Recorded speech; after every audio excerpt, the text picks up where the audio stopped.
Evangelho de Jesus escrito por Lucas. Essa passagem, ela também está em Marcos e Mateus, os evangelhos sinóticos. Pastor, o que é evangelhos sinóticos?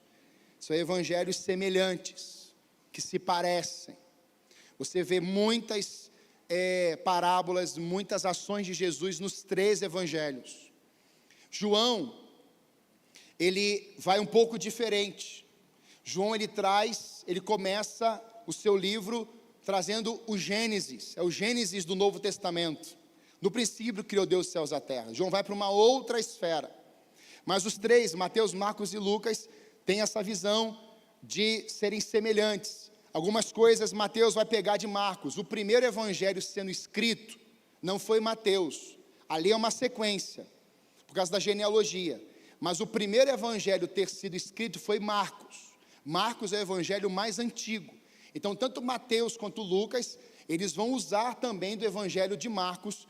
E Marcos foi um estudioso, um grande pesquisador, assim como Lucas também foi, além de médico, com análises, coisas bem detalhadas. Então, essa é uma verdade para nós entendermos que não foi só visto por Mateus, não foi só visto por Marcos, ou por Lucas, ou só por João.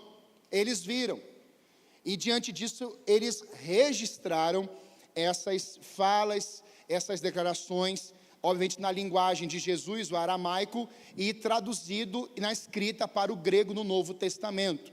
Então, diante disso, nós temos esse discípulo que foi chamado por Jesus, antes o nome dele era Levi.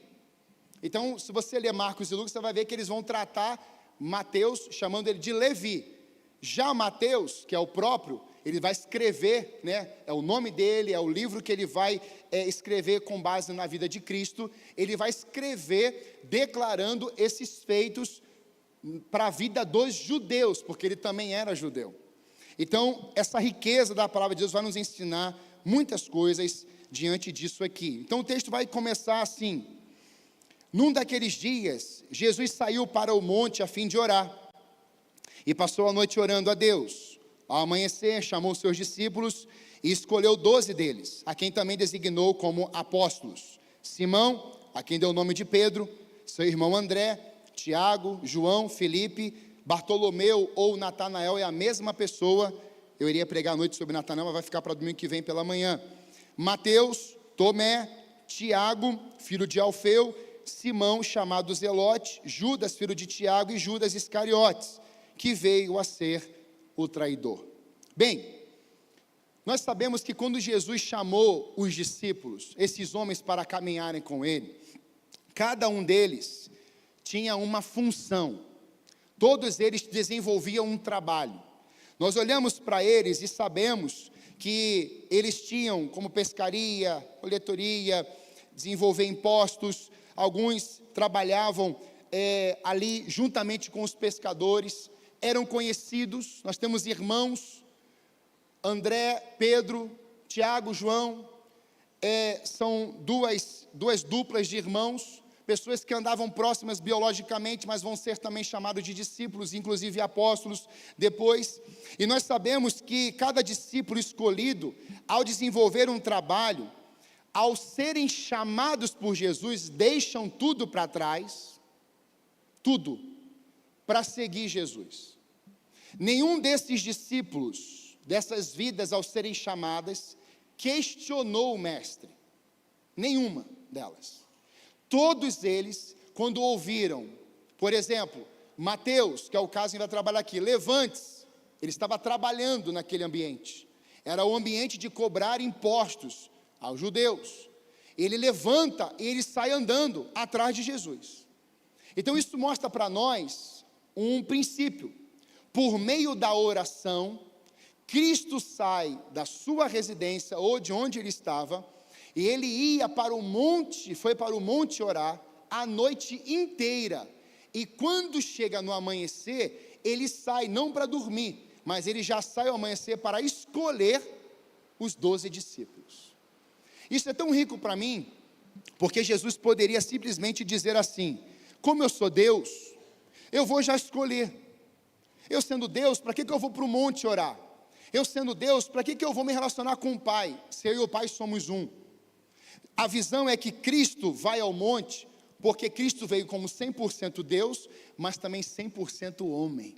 Como homem, ele precisava se relacionar com o Pai intimamente. Então, Cristo já nos ensina algo. As escolhas não partiram simplesmente de olhar para alguém e falar assim: te achei legal, você tem algo para me oferecer, vou tratar você com barganha, então eu te chamo e você produz algo para mim. Não teve essa ideia. O objetivo de Jesus ao chamar essas pessoas era para cumprir propósito. Diga assim comigo: Jesus chamou cada um dos discípulos para cumprirem propósitos. Então, diante disso, eu entendo, em primeiro lugar, que Mateus foi um discípulo de Jesus.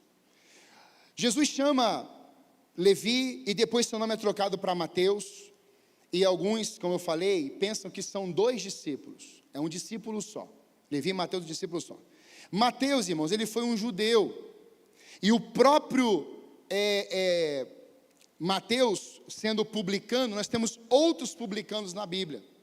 Em específico, Zaqueu, que era chefe dos publicanos. Quando você olha para essa verdade, você percebe que Mateus, ele vai exercer um trabalho.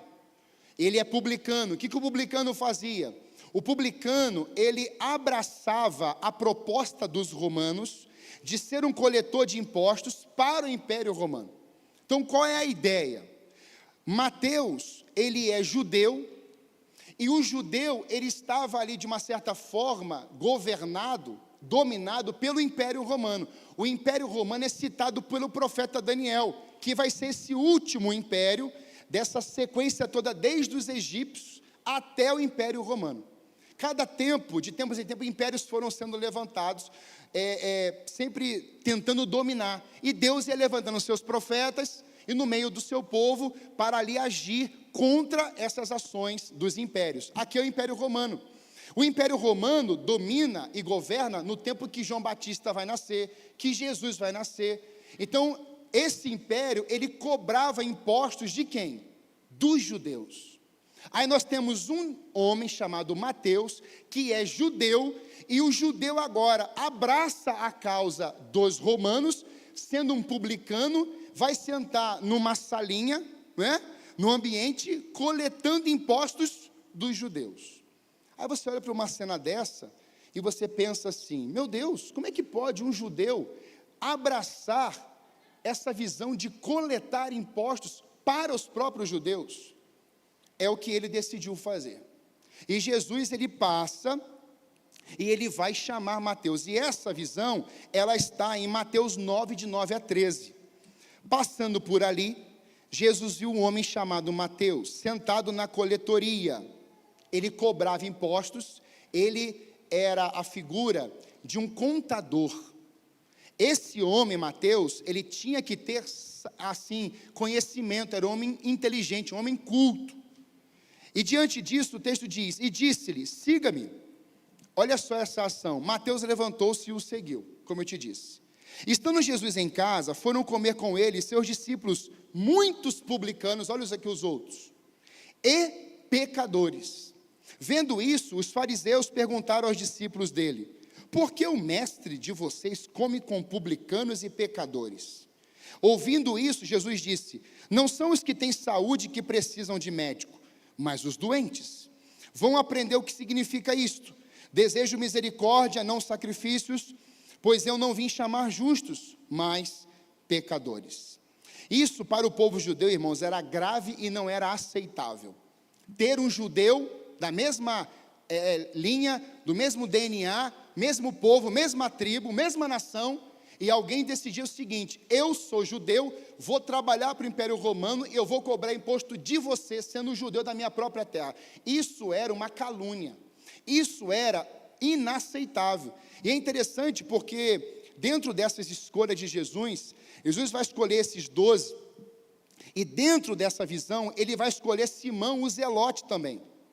E olha que interessante, o Zelote, ele era um sindicalista, ele lutava contra o Império Romano, das cobranças indevidas e o jugo colocado sobre os judeus. Então o que a gente tem aqui? Um sindicalista que diz assim: olha, o seguinte, se eu pegar um judeu, cobrando imposto, ou se eu pegar um publicano cobrando imposto, esse cara para mim tem que morrer. O zelote, irmãos, ia para o fight. Zelote devia andar com faca, arma branca. Para se proteger. E aí você tem Simão Zelote, que odeia essa classe de gente, cobrar impostos, publicanos, e ele vai chamar agora no mesmo grupo o tal do Mateus, que é judeu e publicano que cobra imposto. Deixa eu te fazer uma pergunta. Vamos trazer para nós aqui, sentando na mesa, tá? O Zelote, Simão Zelote e o Mateus. Você, um de cá é o Simão Zelote, o outro daqui é o Mateus. E você chega na mesa e fala assim: o que esse cara está fazendo aqui? Jesus chama os dois que pensam diferentes, os dois que têm mentalidades distintas, chama os dois que não conseguiam juntar propósitos. Ele chama os dois que um vai dizer para o outro: eu não te tolero, e o outro: muito menos eu. Um vai dizer para ele assim: você tem que pagar imposto. O outro vai dizer: eu tenho que te matar. A verdade é essa. Jesus pega os dois e coloca no mesmo grupo dos 12. E aí, irmãos, isso precisa mexer no nosso coração, porque na lógica humana, do desenho humano, jamais lutariam pelos mesmos ideais. Mas Jesus está dizendo o que com isso? Eu não chamei e não chamo pessoas que se parecem. Eu chamo o publicano e o zelote e faço caminhar juntos segundo o meu poder e a minha vontade. Jesus chamou Simão o zelote, Jesus chamou Mateus para que ambos viessem a sentar à mesa com o único objetivo: ele é o nosso mestre. Não era o objetivo mais de Simão zelote e não era mais o objetivo de Mateus. O objetivo era Jesus, era o Senhor. Era o Deus Todo-Poderoso, o Verbo encarnado. Sentando naquela mesa, eles estavam sentados com o Cordeiro de Deus que tiraria o pecado do mundo. Sentando naquela mesa, eles estariam conhecendo o verdadeiro amor. Sentando naquela mesa, eles estariam conhecendo aquele que iria justificar. Sentando naquela mesa, eles iriam conhecer aquele que tira o pecado, aquele que mata a morte, aquele que ressuscita dos mortos, aquele que coloca a fonte da água-vida dentro de um perdido, fazendo restauração, curando, libertando e dando um destino chamado céu. Esses dois homens, irmãos, que estavam perdidos, isolados, decidindo as suas próprias ações, eles olham agora na mesa e falam assim: esse é o nosso mestre. Isso precisa ficar claro para nós, porque o encontro com Jesus transforma publicano e zelote em discípulos. Grave essa frase. O chamado de Jesus exige que coloquemos nossas diferenças de lado. O chamado de Jesus, igreja, exige que coloquemos nossas diferenças de lado. Eu penso desse jeito, você não vai pensar desse jeito, porque você é discípulo de Jesus. Rogo-vos, pois, irmãos, que apresenteis vossos corpos como sacrifício vivo, santo e agradável a Deus, porque esse é o culto racional. Para quê? Como é que eu experimento a boa, agradável e perfeita vontade de Deus? Como Paulo está escrevendo em Romanos 12. A única forma que tem é você abandonando o mundo, a mentalidade do mundo, e sendo transformado pela renovação da vossa mente, todo santo dia, pelo poder do Espírito Santo de Deus. Então, quando você vive em Cristo, você, na verdade, não vive mais para você. Quando esses homens se assentaram à mesa, eles não iriam viver mais para eles, eles iriam viver conforme os ensinamentos do Cristo. Você pode dizer amém? Amém. E aí eu posso trazer assim uma aplicação para isso aqui, uma ilustração.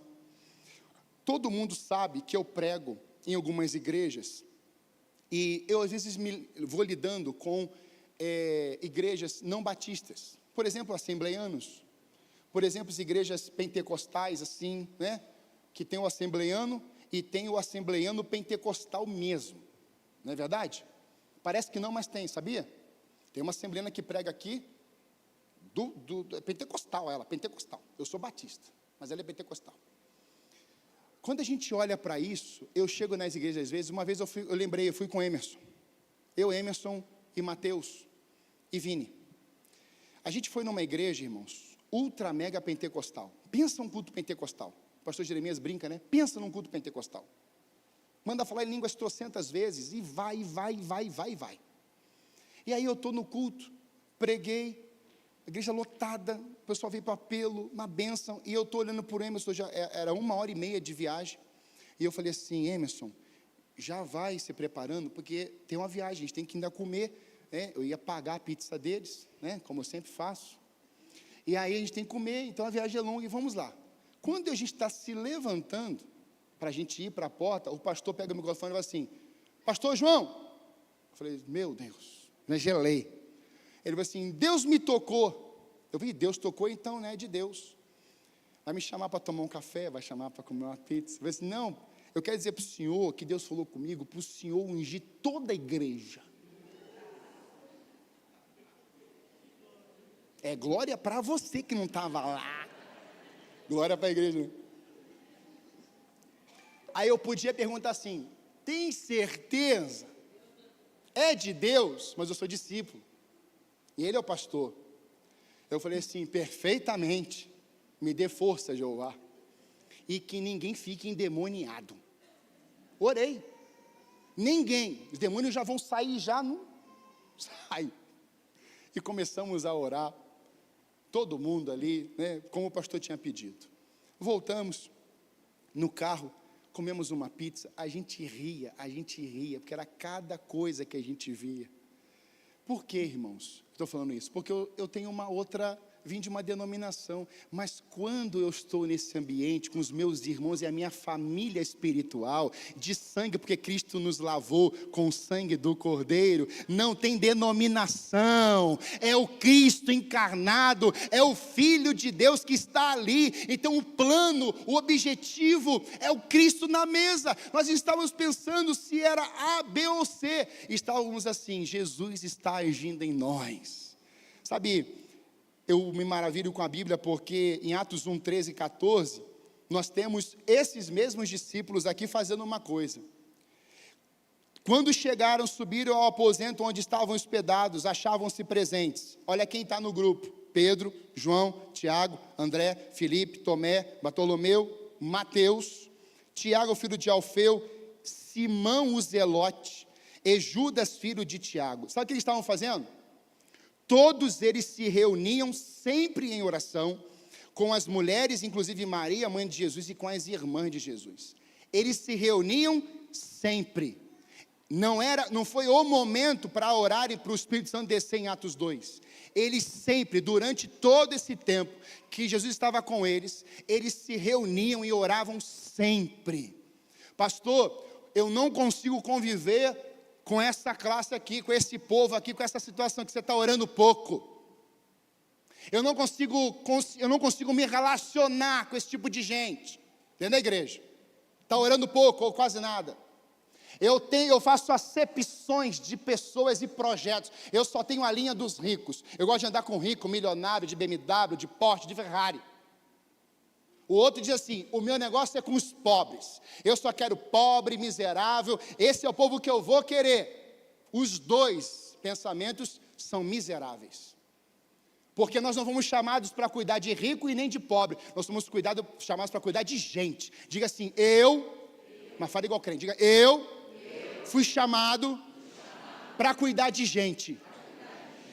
Tá bom, seja rico, seja pobre, seja branco, seja preto, seja pardo, seja o que for, igreja. Fomos chamados para cuidar de gente. Jesus falou assim, vão pelo caminho, andando pelo caminho, no movimento, pregue o meu evangelho a todas as nações. Não tem movimento, espaço geográfico limitado por Jesus. Eu falei assim, vão por todas as regiões. É para entrar num prostíbulo, é para entrar numa venda de drogas, é para entrar num presídio, é para entrar em todo lugar, uma casa de recuperação, lá na Cracolândia, onde for, lá, as portas do inferno vão prevalecer contra a sua igreja. É isso que é ser discípulo de Jesus. Nós não fomos escolhidos para mudar as pessoas, mas quando andamos no propósito de Jesus, a mudança será testemunhada. E isso precisa ficar claro para nós, irmãos, porque na nossa caminhada cristã, nós fazemos separações. Não, você não tem o Espírito Santo, você não ora em línguas. Não, você é muito tradicional. Não, você não fica em pé no meio do louvor, você não levanta a mão, você não tem unção. E aí, como é que fica? Será que Jesus está se agradando disso? Aquela irmãzinha que está lá atrás, com o joelho dobrado. Eu estava na transição hoje, lembra que eu falei semana, onde eu saí de férias, uma irmã que passou, e a irmã passou, a mulher do coque, ela passou aqui, irmãos, eu falei assim, meu Deus, essa mulher ora. Sabe que você sente cheiro da unção de Deus na vida de uma pessoa? Eu fui descobrir hoje que ela é tia do Gerson. Ela chega na transição com o Gerson ali, eu falei assim, minha irmã, eu falei um dia do culto da senhora, a senhora passou por mim, o Gerson, eu falei que era a senhora que ele estava falando? Irmãos, ela mora lá em São Paulo. O Gerson veio lá do Maranhão. Estão aqui na igreja. Pessoas incríveis, pessoas abençoadas por Deus. Então não tem separação, amém, irmãos? O que tem, irmãos, é Cristo nos unindo. Mas ele não era só discípulo. Mateus também, ele foi um publicano, mas desejou conhecer Jesus no caminho. Mateus, ele foi um publicano, e quando ele ouve Cristo chamando ele fala assim, eu vou conhecê-lo. Eu não quero só saber sobre ele, eu não quero só dizer para o povo que ele me chamou, eu quero andar com ele. E esse período, que levou ali 3 anos, mais ou menos, os publicanos eram considerados miseráveis para os judeus. Olha o nível, irmãos, da separação de judeus com os publicanos. Quando o judeu ele ia pagar o imposto, ele já levava o valor trocado, para não levar para casa o dinheiro que o publicano tocava. Porque ele dizia assim, esse dinheiro é imundo, porque um publicano tocou. Você tem noção da rivalidade? Estava na mesa com Jesus. Você tem noção que essa classe dos publicanos, ela se divide em 2. Primeiro, o publicano no ramo da agricultura. Então, o que o publicano fazia? O publicano, ele ficava no campo de Israel, ou melhor, as pessoas estavam no campo em Israel, onde os agricultores colhiam, e ele recebia dinheiro imposto desse povo que trabalhava lá. Eu conheço muita gente que trabalha no campo, inclusive parentes da pastora Débora. E eu fui conhecendo um pouco das histórias. Você chora na mesa. Um dos irmãos, um dos tios dela contou para nós como que a mãe deles, que no caso é a mãe a vovó da Débora, ela ia fazer compra quando eles eram crianças. Eles andavam 2 a 3 horas, sem camelo, sem cavalo, sem jumento, sem bicicleta, sem moto, sem nada, andando a pé, num sol de rachar, irmãos, que a sensação era de 40 a 45 graus, na sombra. Aquela mulher andava na estrada, de chão, e ela ia andando 2 horas, chegava no mercado, ela comprava os itens, e ela voltava a pé sozinha. Irmãos, ele começou a falar aquilo, eu comecei a chorar na mesa. Porque você conhece quem trabalha nesse ramo, de ouvir falar. O agrônomo, a agropecuária, quem trabalha na agricultura. Você ouve o pessoal do campo. Agora, quando você ouve histórias, você valoriza mais. Irmãos, o negócio ficou tão sério na mesa, que o tio dela bateu e falou assim, louvado seja a Deus que isso já passou. Hoje nós podemos aqui ter o nosso carro, nós podemos ir lá, podemos viajar, podemos ter o nosso filho viaja. E aí eu estava conversando com o Maico, que é um dos filhos dele, e conversando com ele, eu falei assim, meu amigo, como é que está aí a projeção? Quando é que vai ser a próxima coisa? Eu estou vendo aí, a soja, o trigo, está aí para colher. Ele falou assim, pastor, daqui a 15 dias nós vamos ter aí um movimento de colheita. E eu falei assim, moço, que legal, só que amanhã, pastor, está uma chuva de granizo, e não pode chover. desse jeito. Chover é normal, mas pedras não vai matar nossas plantações. Eu falei assim, irmão, não vai chover pedra, vocês vão colher daqui a 15 anos a maior colheita da história, em nome de Jesus. Irmãos, eu esqueci, mas aí me veio a lembrança de entrar no Instagram dele, eu entro lá nos stories, está ele num caminhão, irmãos, colhendo trigo. Eu falei assim, Mike, como é que está essa colheita? Ele falou assim, João, é a maior colheita da história. O mesmo Deus que estava lá com a vovó, caminhando no sol quente, 2, 3 horas, com comida no pescoço, com nos ombros, o mesmo Deus abençoou aquela família. Hoje eles são prósperos, abundantes, porque alguém esteve lá atrás investindo. Igreja amada, a visão do discipulado é que nós vamos investir hoje aqui. Essa geração vai ter colheita hoje aqui, mas será uma colheita para o futuro também. Diga glória a Deus. Eu creio nisso. O publicano portuário era outra classe, que ficava às margens de Cafarnaum. Sabe o que esse homem fazia, esse publicano? Quem pegava barco e ia para outra margem, ele colhia imposto. Irmãos, Jesus escolheu o quê? Quem? Pescadores. Você imagina Pedro, dando uma olhadinha para Mateus, você vai cobrar imposto de novo? E Pedro era nervoso. E aí você olha para uma cena e você fala assim, meu Deus, Jesus colocou o Zelote no barco, colocou o Pedro no barco e o Mateus está lá. Não parece, só parece assim que o Mateus devia ser assim, não tão amado no início? Você acha que não era não? A gente faz isso, irmãos. A gente olha para as pessoas e fala assim, não foi muito com a lata não. Vai fazer outra amizade lá. Não é assim. Senta à mesa, as diferenças ficam de lado. Irmãos, o publicano trabalhava sentado na coletoria. Sentado. Você sabia que quem trabalhava sentado naquela época era respeitado, e a palavra usada era, ele é digno. É o respeito. Ele tem uma posição poderosa. Você sabia que todo publicano ele era rico? Rico mesmo. Você sabia que ele tinha influência do Império Romano? Quando alguém não pagava, ele só acionava o soldado. Ei, soldado. E o soldado prendia. E em casos poderia até matar. Então era um homem influente. Irmãos, presta atenção nisso. Jesus passa nessa coletoria. Ele dá uma olhada para Mateus e fala assim, Mateus, nome, levante-se, ação, e siga os meus passos. Sabe o que Mateus faz?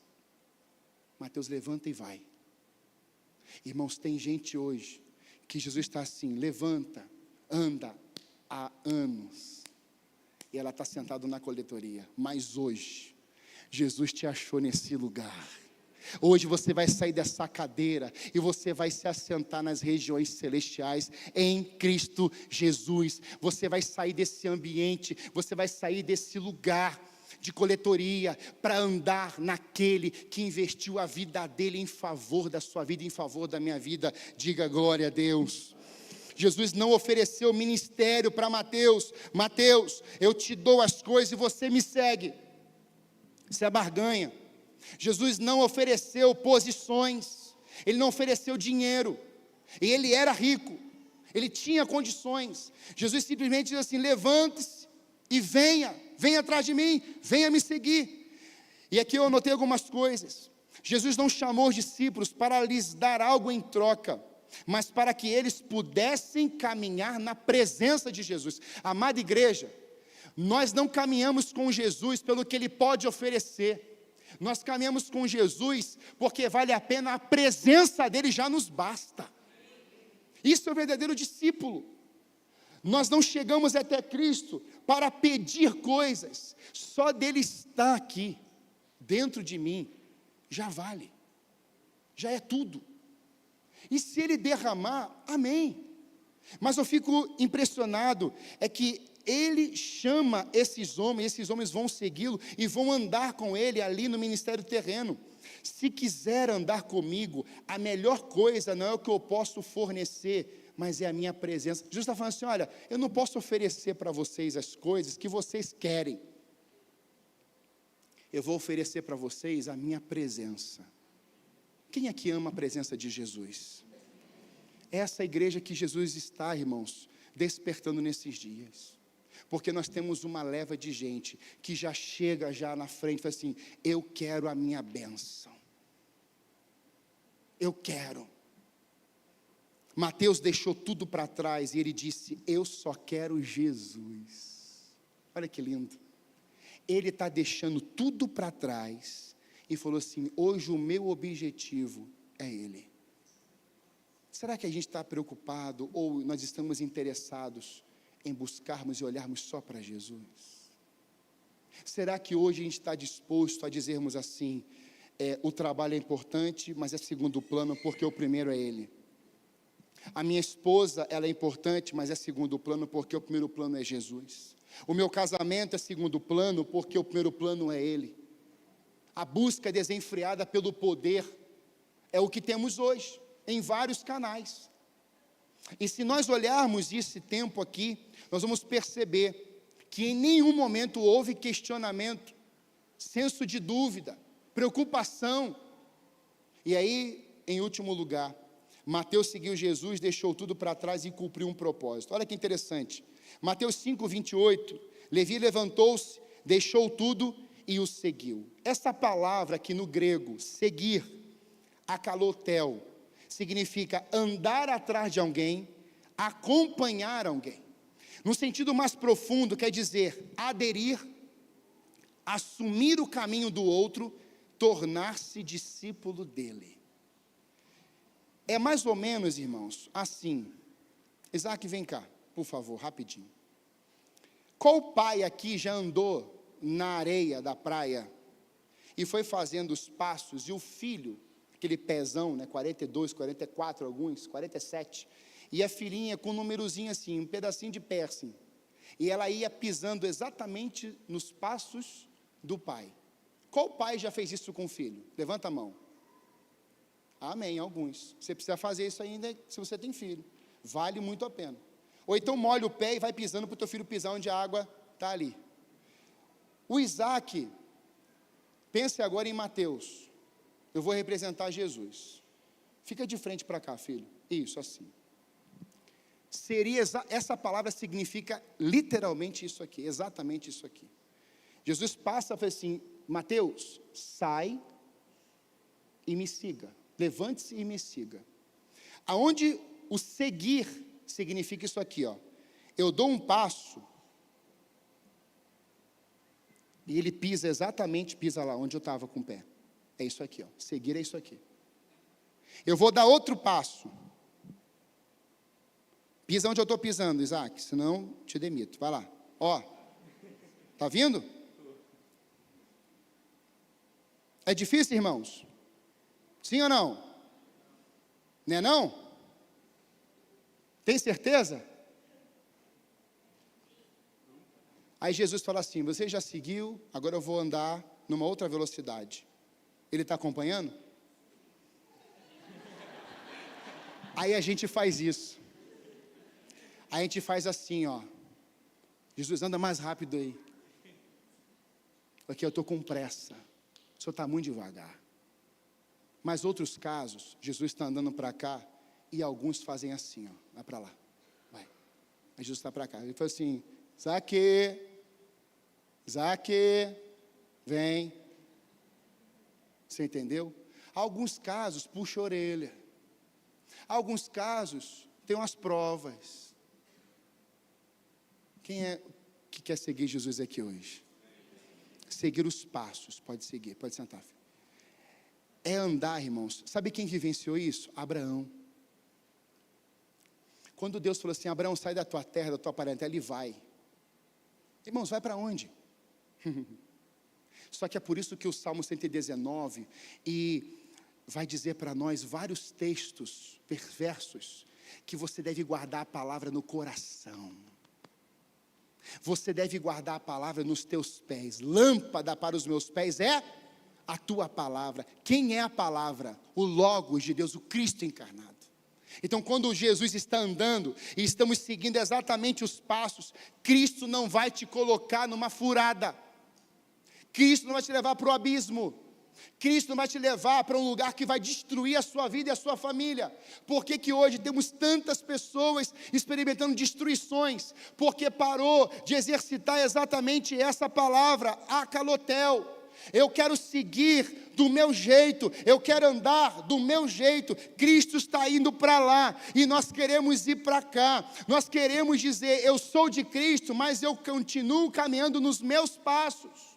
Cristo diz, venha a mim, caminha perto de mim, me siga. Aí você tem um momento em que Pedro vem de frente para Jesus assim, o senhor não vai para a cruz, o senhor não vai fazer isso. Aí ele fala assim, para trás de mim, Satanás. O que ele está dizendo? Satanás, você vai embora. E o discípulo Pedro, volta que você tem que me seguir, porque nós não seguimos Jesus simplesmente, nós seguimos e obedecemos, mas queremos às vezes que Cristo nos siga. Nós não fomos chamados, irmãos, para dizer, Jesus, vem e me siga. Nós somos chamados para seguirmos Jesus, diga amém. Quero vencer em 26, pastor. Quero ser um discípulo obediente. Pastor, eu quero crescer, eu quero exercer o chamado de Deus. Siga o que Jesus está mandando você seguir, ou fazer, ou falar. Eu fecho, mostrando que Jesus, ele vai salvar Mateus, levantando ele daquela coletoria. E ele segue, passo a passo. E a grande questão é, por que Jesus salvou Mateus? Jesus salvou Mateus para que outros publicanos fossem alcançados pelo poder do Evangelho. O texto mostra para nós em Lucas, que assim que Mateus foi chamado, ele vai abrir a sua casa e dar um banquete para os publicanos e pecadores. Opa! Mateus era rico? Era. Influente? Sim. Deixou tudo para trás. Mas quem monta banquete não era pobre e miserável. Quem montava banquete porque tinha condições. Ou seja, ele não ficou pobre porque passou a seguir Jesus. Ele não ficou miserável porque passou a seguir Jesus. Ele disse, o investimento que eu tenho, eu vou abrir a minha casa e eu vou convidar os publicanos, que eram os meus antigos amigos, para conhecer agora o meu verdadeiro amigo. Aleluia! Mateus diz assim, olha, eu vou abrir a minha casa, porque eu abri meu coração para Jesus. Irmãos, com todo carinho, tem gente que não abre a casa para ninguém mais. Não abre para a célula, não convida, não tem amizades. Sua casa vai ficar só a sua família. Há sabor na comunhão, há sabor nos encontros, trocas de experiências. Quando a gente olha para isso, a gente percebe que quando a gente olha para Mateus, o Mateus diz assim, o Senhor impactou tanto a minha vida, eu saí daquele ambiente de coletoria, aqueles soldados romanos, eu era um escravo, eu era um dominado, agora o Senhor me liberta, eu quero pregar isso, eu quero falar isso para todo mundo. E ele monta um banquete, ele chama os publicanos, que tinham preconceitos, ele chama os pecadores, e fala assim, sentem aqui na minha mesa. Jesus está na mesa, vamos falar sobre ele. E sabe, irmãos, eu fico maravilhado com tudo isso, porque a primeira ação que a Bíblia aponta, do chamado de Mateus, que ele vai fazer esse banquete, vai convidar pessoas, ele vai se assentar ali com esse povo, e aí eu olho para Mateus, com sua sequência de vida, morrendo na Etiópia, seu corpo levado para a Itália. Michelangelo vai pintar um quadro de Mateus, e Mateus morre esfaqueado. Mateus, ele vai morrer decapitado. Mateus é esse discípulo que vai ser um apóstolo, que entendeu o chamado de Jesus, que abre a sua casa para um banquete, mas ele diz, eu vou dar minha vida por aquele que salvou a minha vida. Mateus é um dos mártires, irmãos. Todos os discípulos, com exceção de Judas, que se suicidou, e de João, o discípulo amado, que morreu de velhice, todos foram martirizados. Cortar a cabeça, inclusive o próprio apóstolo Paulo, que vem depois, e é decapitado. A igreja de Cristo hoje, irmãos, ela está acostumada em chegar em um lugar e falar assim, eu tenho os meus direitos são as bênçãos, recursos, é casa, é carro, é tudo isso. E Mateus deixa tudo isso, irmãos, para andar exatamente aonde Jesus pisava. Amada igreja, ela vem de santa felicidade. Ou a gente passa a seguir Jesus, ou nós vamos nos encantar com as moedas, as pratas desse mundo, como aconteceu com Judas. Ou a igreja despertar e diz assim: essa casa tem governo, essa casa tem senhorio, essa casa que segue Jesus, e você estampa Jesus na sala, você estampa Jesus no quarto, você estampa Jesus no computador, você estampa Jesus no seu celular, você coloca Jesus em tudo que você vive, que você faz. As pessoas vão ter curiosidade, elas vão dizer assim: cara, o que fizeram com você? Que vida é essa? Você conhece a história do nossa ovelha aqui, o James? Esse menino tinha uma balada, ele decide viver para Jesus, ele fecha a balada, ele monta uma empresa, de um restaurante, não dá certo, ele fica desesperado. Ele decide dizer o seguinte: pastor, eu vou abandonar tudo, chega, eu não quero mais brincar de empresa, eu quebrei, pastor, não tem como. E eu falei assim: vamos pedir a Deus um sinal. Porque você está vivendo uma vida com propósito, você saiu de um charco de lama, Deus restaura a sua vida, Deus chamou você, nós vamos continuar crendo no nosso Deus, Deus vai intervir. Irmãos, na semana aparecem 2 amigos da adolescência e juventude dele, e esses 2 são sócios. Os camaradas eram assim: nós íamos abrir uma empresa, montar um galpão lá no Boqueirão, mas a gente lembrou de você, e íamos conversar com você, e queremos investir aqui nesse lugar. Hoje, para a glória de Deus, ele fala isso lá, para a glória de Deus, está batendo quase 500 clientes dia. James teve Ferrari, James teve Porsche, quebrou, mas ele quebrou e Jesus o refez. Amada igreja, tem um povo perdido ali fora, desesperado, atrás de coisas e situações. Nós carregamos a verdade, chamado Jesus Cristo de Nazaré. Ele é o meu caminho, Ele é a minha verdade, Ele é a minha vida. A igreja precisa apresentar na fila da pizzaria. Pensa numa fila quilométrica hoje, quilométrica, tem que reservar. Deve ter umas 400 pessoas lá agora, no mínimo. Pense agora, esse menino chega na fila e fala assim: esse restaurante aqui não tem bebida alcoólica, é um restaurante de família, e o dono desse restaurante é Jesus Cristo de Nazaré. E ele falou assim: e aquele ali é o meu pastor. Ele para, irmãos, ele para as atividades, ele coloca as crianças todas no altar, que aquilo é um altar agora, é um altar. Ele levanta as crianças tudo e começou a cantar as músicas. 3 palavrinhas só. Qual era a outra música? Ele colocou lá? Se Jesus é teu amigo, bata a palma. Ah, você conhece. Vamos fazer? Vai lá. Se Jesus é teu amigo, bata a palma. Se Jesus é teu amigo, bata o pé. Vamos de novo. Se Jesus é teu amigo, bata a palma. Se Jesus é teu amigo, bata a palma. Se Jesus é teu amigo, Ele está sempre contigo. Se Jesus é teu amigo, bata a palma. Se Jesus é teu amigo, bata os pés. Se Jesus é teu amigo, bata os pés. Se Jesus é teu amigo, Ele está sempre contigo. Se Jesus é teu amigo, bata os pés. Você é de Jesus. Você é de Jesus. A banda pode vir. Pastor, e agora? Agora os fariseus aparecem. É nessa hora que os fariseus ficam endemoniados. Como assim? Está sentado com publicano e pecadores. Como assim? Pois é. Não fazia nada, não evangelizava ninguém, não falava de Jesus para ninguém. Mas quando vê uma vida transformada, começa a dar de dedo. Não pode, é contra a lei, é contra a lei, é contra a lei. E aí Jesus fala assim para eles: não são os que têm saúde que precisam de médico, mas os doentes. Eu não vim chamar justos, mas pecadores ao arrependimento. Tem gente que esquece essa última palavra. Jesus chama pecadores ao arrependimento. É mudança de mente, é mudança de comportamento. Quem segue Jesus não faz as mesmas coisas que faziam quando era do mundo. Quem segue Jesus, não pratica as mesmas obras quando era das trevas. Alguém diz assim: pastor, quando alguém se converte, como é que fica a questão do pecado? Você continua pecador? Continua. Agora, o pecado não te domina mais. Você era escravo do pecado antes de Jesus entrar na sua vida. Quando Jesus entrou, o Senhor da tua vida não é pecado, é aquele que arrancou o pecado do mundo. Glória a Deus por isso. É por